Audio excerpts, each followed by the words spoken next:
So this morning, you will hear from two schools working in very different disciplines, each with their own process and perspective. We hope these examples spark ideas and open up new ways of thinking of how to revise our promotion and tenure guidelines. As you begin your own processes for revising criteria, remember you can view other units criteria on APF website. Faculty Code 2454 requires all units to post their promotion criteria publicly for transparency and to help support broad understanding.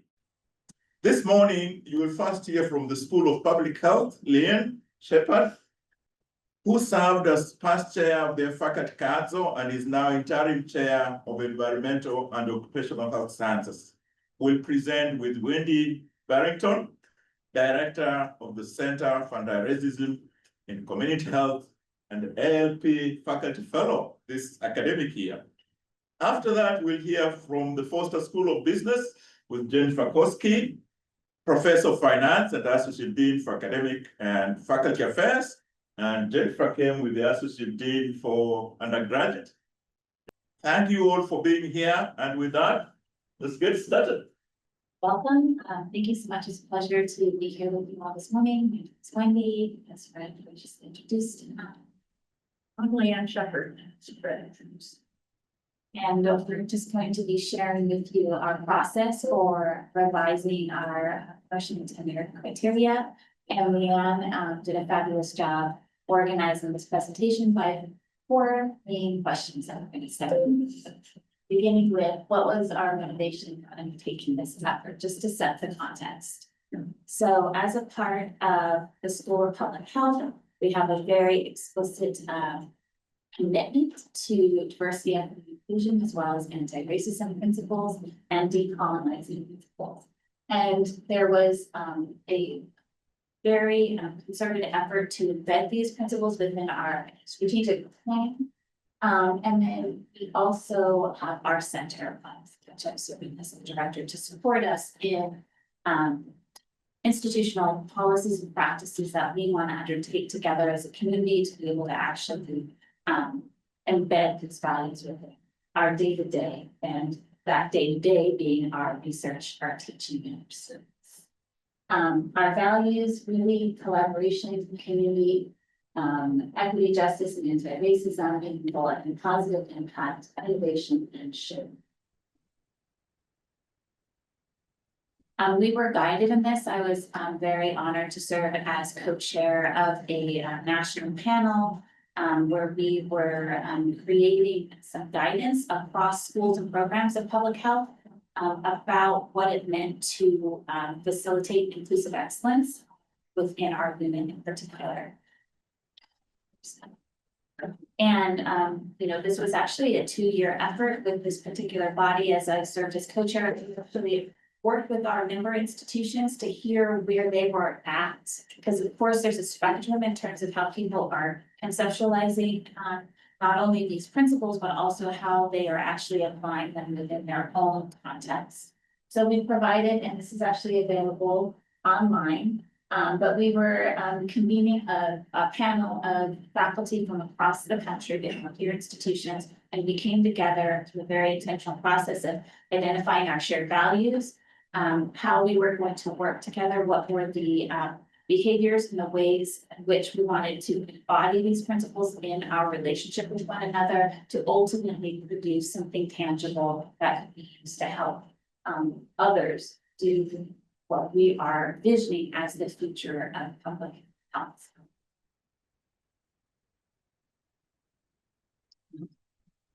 Yeah, so I was going to step through what we actually did. What did our revised promotion process look like? And that QR code gives you access to our handbook. It's at the end of the presentation as well. So this is an outline of our academic affairs handbook. It's in 3 main parts. Overall, general information in part 1. The core of it, I would say, is in part 2, which is the reappointment, promotion, and tenure of faculty and professional titles.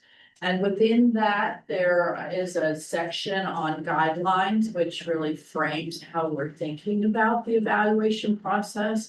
And then there's a separate chapter for one for tenure track and WOT, another one for research track, and a third one for teaching track.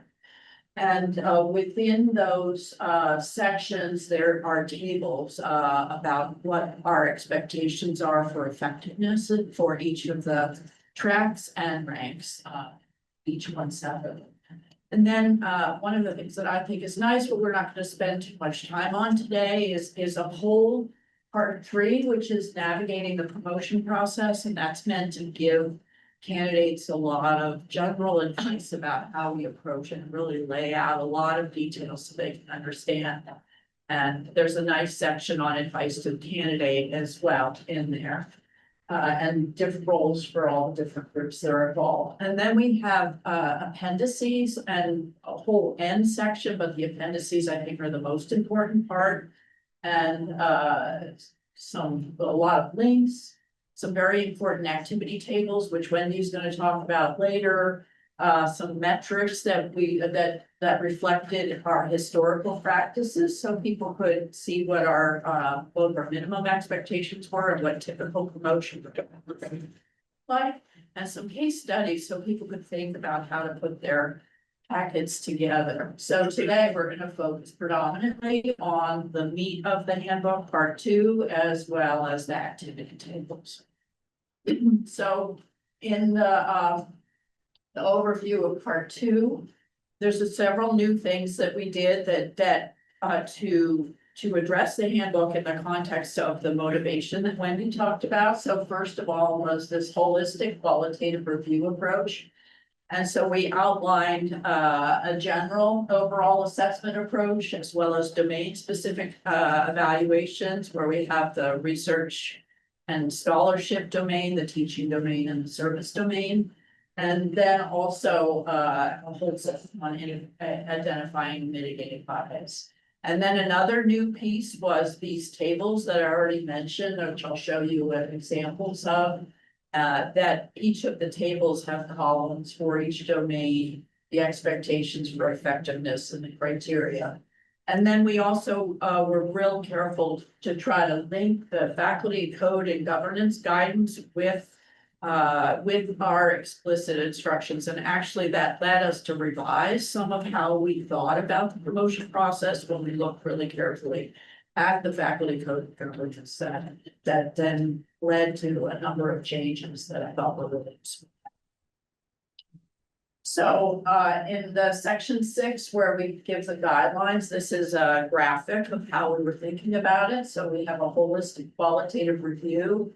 There are 4 different assessment criteria that we ask that people pay attention to in terms of each of the domains. So productivity, quality, impact, and sustainability.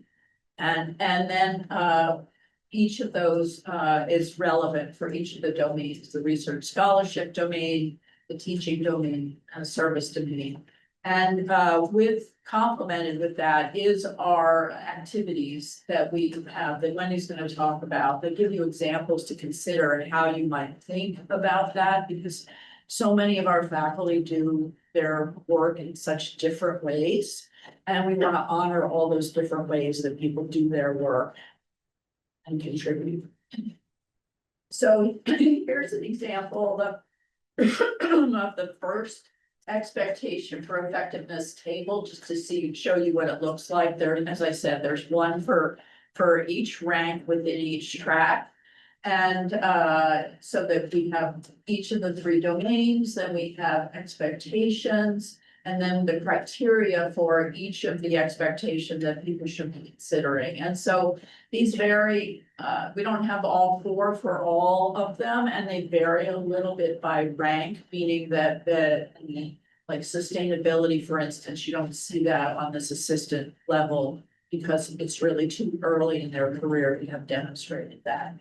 So that gives you an example, and then drilling down a little bit just to show you this is the same idea that but just focusing now on the scholarship research domain. And these expectation tables, the rows, the various aspects are similar for each rank, but they change. So assistant level, for instance, in development, associate level, significant contributions, fall is leadership and excellence. And so that the idea is that as people grow in their appointments, then they make more substantial contributions. And so the expectations are for effectiveness, but as you get up to the full professor level, we are looking for a much higher level of expectation, which is where the word excellence comes in. So turn it back over to Wendy. Thank you so much. So one thing that we kind of came across, and the reason why we're sharing the research scholarship as the example is because the faculty in the School of Public Health are really doing a diversity of scholarship. Before the promotion and tenure were really oriented around research, which is just really a narrow way of conceptualizing, that knowledge generation, and really didn't speak to knowledge co-generation with community partners as well. And also the educational scholarship that's going on. And then finally, what we're calling academic public health practice. A lot of scholarship that is in that realm of working with practice partners that doesn't necessarily go in alignment with research evaluation. And then those two distinctions being in terms of like how that information is going to be used. Are you trying to generalize that information? And so that would be, right, the definition of research. Or are you really trying to work with your practice partners to understand what's going on in terms of programming, policy and practice, and perhaps like more from a implementation. So we wanted to kind of share this as the example, because this actually required the most buy-in from faculty, because this was a pretty significant restructuring of how we were organizing. The other thing too is in terms of this diversity of essentially being as a faculty person, the different types of scholarship that people are wanting to pursue, the different ways of thinking that people are doing really was constrained by our prior ways of evaluating promotion and tenure. And so that can also, it's easy for us to kind of revert back to the status quo or something that we're familiar with, which can actually be quite limiting to some people whose scholarship doesn't necessarily fit that mold.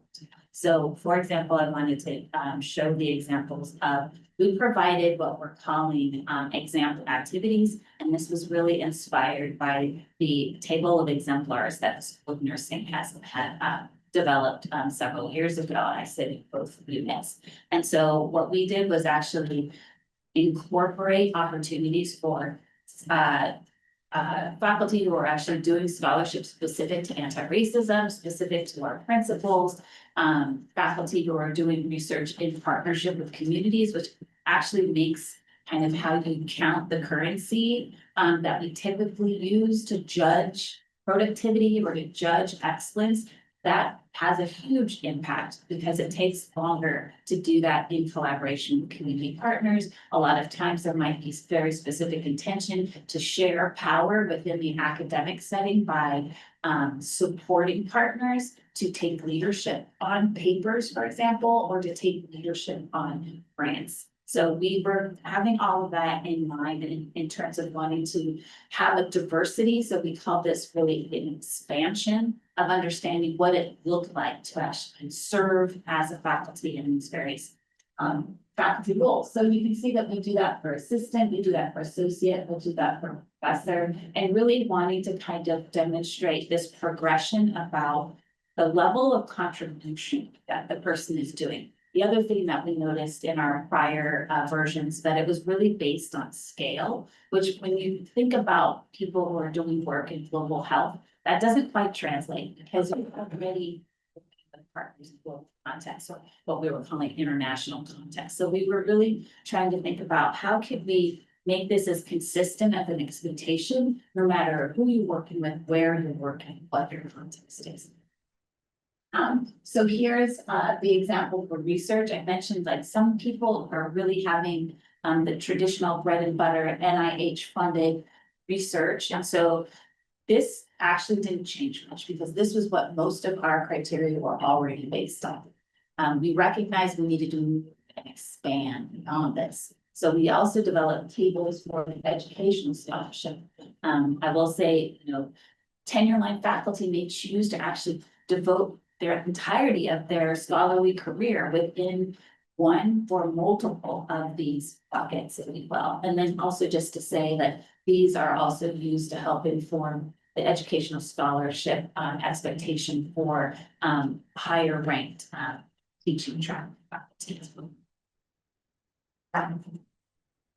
And then finally, our academic public health practice bucket as well. Now, we wanted to really fold this way of functioning as a faculty within the broader research and scholarship hat, if you will, of a faculty member, because the way that it was originally within our school, they were feeling very on this side. They were feeling very marginalized because they were not considered research. And so we were very intentional about, okay, let's expand this conceptualization of what it means to generate knowledge so that we can actually include our topics under one umbrella.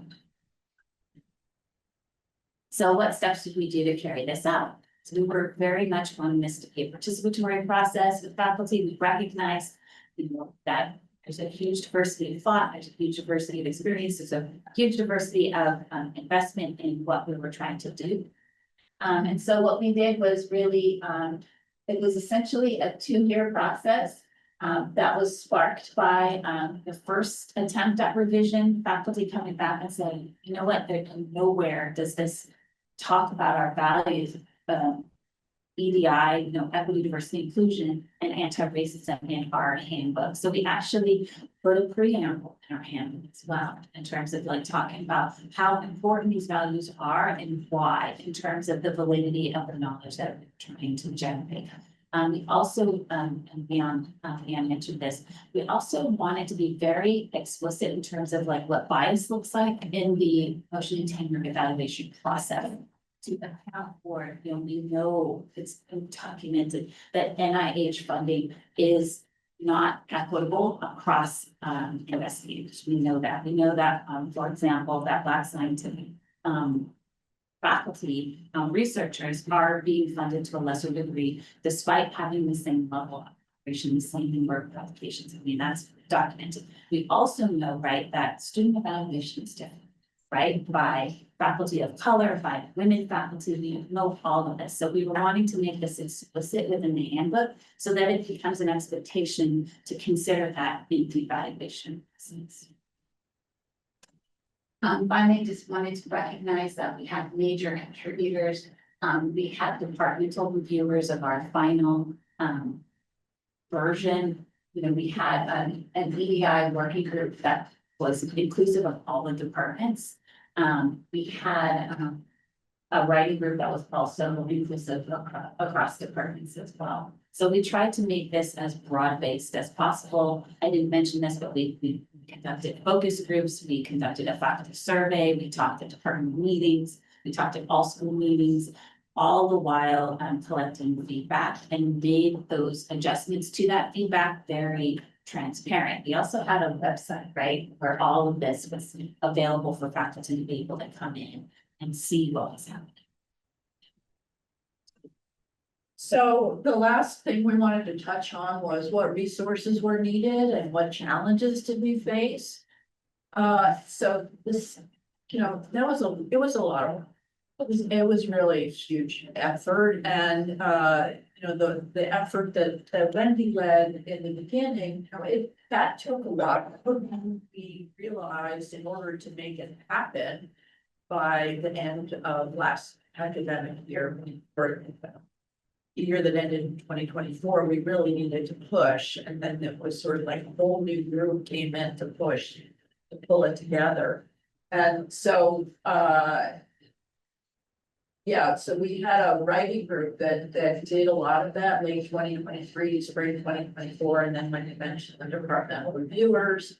it was really essential that we collaborate with the Office of the Dean and the expertise and the academic human resources folks had to make sure that we were following that. We also and we had to revise the process. So we had to rethink that and make sure that it was going to work for all of us, including in the Office of the Dean. And finally, this compressed timeline at the end was a challenge. It was essential that we had staff support for that, I think, and we also really needed a committed small group and a champion that just made it happen. Given the time frame. And it's that. Yeah, sure. And I just want to say about the process, because it was compressed at the end, but it was still a 2-year process. If you think about it, that's kind of long. And we were actually battling, people who were really just wanting to do things right away. I won't say battling, but we were pushing in terms of asking for more space to be able to make sure that we were able to bring in voices who hadn't brought in. So it was a both and. In terms of having to be expansive, but also very compressed. And we also, we're doing this all with public things. So, Yeah, so I think that's it, other than that's the link to our handbook, it's on our website. Thank you, everyone. As Fred mentioned, I'm Jennifer Kosky, and I'm an Associate Dean for Academic and Faculty Affairs at Foster. We have been through 2 revisions in the last 6 years, and we are getting started on our 3rd. And as he mentioned, I brought with me my colleague Christina Fong, who is our Associate Dean for Undergraduate Programs and a teaching professor in management. She was relatively more involved in the 1st revision. I was involved in the 2nd. We are also getting started on another revision. So I think what I would describe ours is more a process of continuous improvement as opposed to a major revision that reflected a pretty philosophical update. So it'll be nice, I hope, for you all to have a chance to see. And I'm going to focus primarily on the process that we use, what we do when we want to go through this. There are a lot of similar themes to what my colleagues discussed. It'll just be slightly different emphasis. So I'm going to talk through the general process that we go through when we want to update these. And then I'll go through in more detail the 2 examples that we've done recently and talk about some of the goals, challenges, and things that we faced with those. Okay. So step number 1 on this is when we decide we need to do a revision, our elected faculty council appoints a task force. And they have representatives of our different areas. The task force is given a charge statement. So we just don't say, go look at the PNT guidelines. They're specific. Your goal is to blank, and I will show you examples of those. It's 2 of the 3 I'm going to talk about have been prompted by revisions to the faculty code. The other one had another motivation. So there's a reason that we have been doing these. The task force gets together and they meet, they solicit input. And again, this is very parallel to the structure that you all talked about. But I will say this has played out over 2 or 3 quarters. And I think that's because these are more periodic adjustments as opposed to very, very substantial revisions, which is nice to see in comparison. They get input, they have faculty town halls, they have focus groups, they meet with their departments, they consult, as my colleagues mentioned, with faculty code experts to try and make sure we're doing that. Step 3, the task force presents their results to the faculty council. We view this, our elected faculty council as kind of our governing body, and we view this as a faculty council document. They present recommendations, the faculty council goes back and consults with their department colleagues. Again, they've usually had the chance for input. There's a sort of feedback, there's a potential iteration, and it can go through 2 or 3 rounds while we're getting feedback, making modifications, getting input. And then lastly, the faculty council votes. And once they vote to approve it, it goes into effect. Okay. This process, at least at Foster, is also determined by our faculty council bylaws, and there may be variation, for example, in who needs to vote to approve it. So I encourage you to check your own local bylaws on that. So I wanted to go through 2 examples that we've done so far, and just talk about what came up, what the challenges were, how we tried to deal with that. The first one was motivated by the change and the introduction of the teaching track. Previously, our P&T guidelines talked about what you needed to do to be promoted to associate professor and to full professor. They didn't say anything about associate teaching professor and full teaching professor. That was a big absence. And I noticed in the new charge document, it's one of the things that the provost has specifically highlighted to take a look at. We addressed this in 2020, late 2019, early 2020. So the charge that was given to the task force was to clarify the roles and promotion criteria for teaching track faculty and bring them into closer alignment with what the expectations were for tenure track. I think if you recall these changes, they substantially changed the voting rights. They substantially changed the issues on which the teaching faculty input was required and expected and valuable. And we view promotion, for example, to professor as a big accomplishment. In parallel, promotion to teaching professor was a big accomplishment, not something that would happen mechanically after you had been here next years. So we wanted to try and articulate that new and important role in the school. Okay, so we gave them a charge. The main issues and things that ended up taking a lot of time for us, we realized ex post that previously we had been using the lecturer title for a lot of things. And when senior lecturers were converted to associate teaching professors, principal lecturers became teaching professors, not everyone who had been a lecturer before was actually performing and fulfilling the kind of role that was what we would subsequently expect for teaching faculty. So we spent a lot of time thinking about when we're hiring, what kind of a role do we want this person to fulfill? We had not defined at all promotion criteria for associate or full teaching professor. In our document, we now have, similar to the examples in the matrices, we have long lists of to be promoted to associate teaching professor, we expect, and there's a long explanation. So it's our version of the matrices and tables that were shared previously. We never articulated that before. One of the issues we spent a lot of time talking about was the fact that associate and full teaching professors would now, post change, have the right to vote on renewals of assistant professors, tenure track professors, and on merit for the more junior tenure track professors. And the question that arose was, many of our teaching faculty have PhDs and research expertise, but some don't.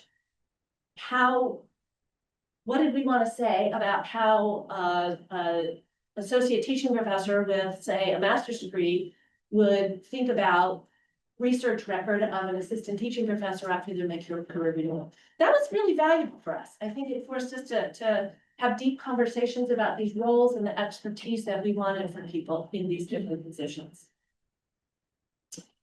So the recommendations and the sort of output of this process, we really decided that we wanted to focus on standards of excellence, and we de-emphasized bright line signals, right? It's not the degree, it's your expertise. It's not whether you got a teaching award, it's what you've accomplished in the classroom and how you've innovated. So it's very consistent with our mission and our purpose and our strategic plan. But now it's articulated more clearly in the guidelines that we provide for someone who's an assistant and wanting to figure out what they need to achieve to be considered for promotion. We revised the guidelines to have more updated criteria. So each of these lists for each of the levels, teaching, research, service, what our expectations are. They're very parallel to the kinds of things that my colleagues share, and I'll show you the link to the document at the end. I encourage you to take a look at them.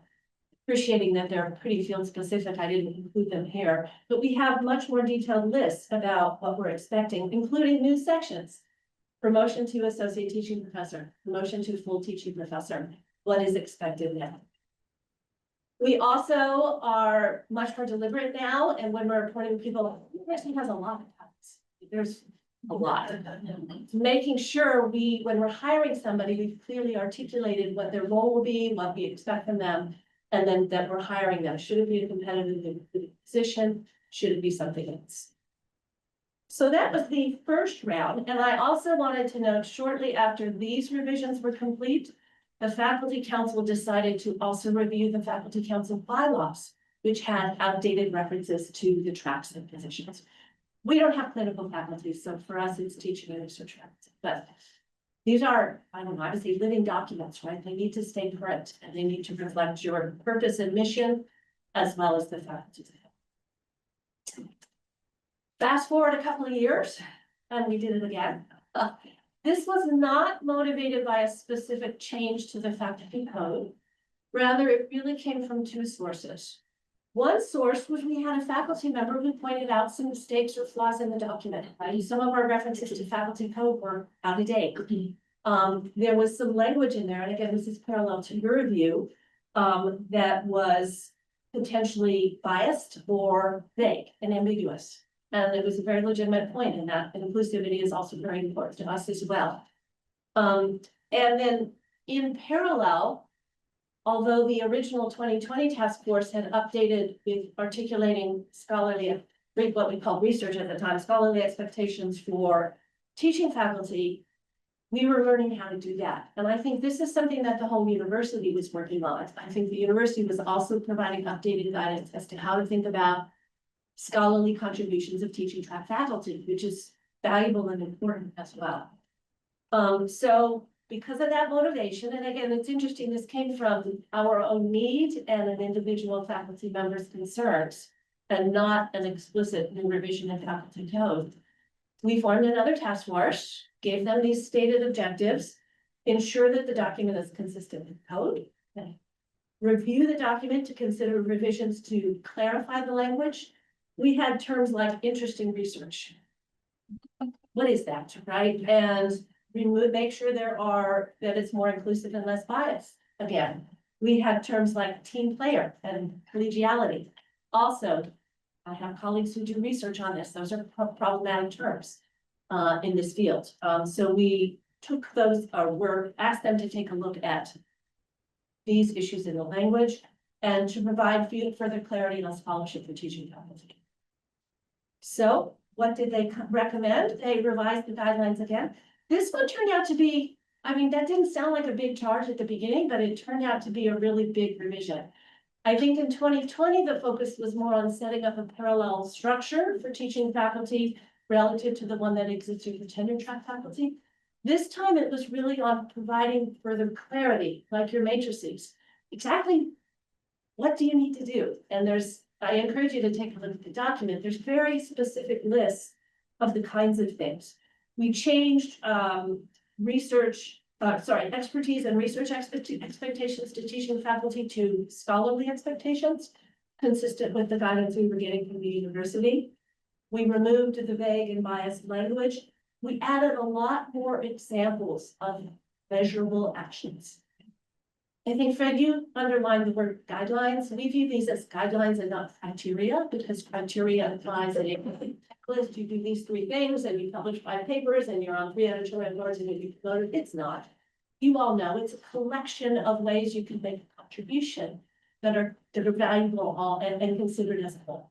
So we added a lot more examples of what kinds of things you can do to establish the international scholarly reputation, for example. Okay. And given that this turned out to be a lot bigger change than we expected, this time the faculty council voted to have the full faculty vote on these revisions. And it iterated a few times to go through, but our faculty council decided they wanted everyone to have a chance to explicitly weigh in rather than weighing in through their delegated representation.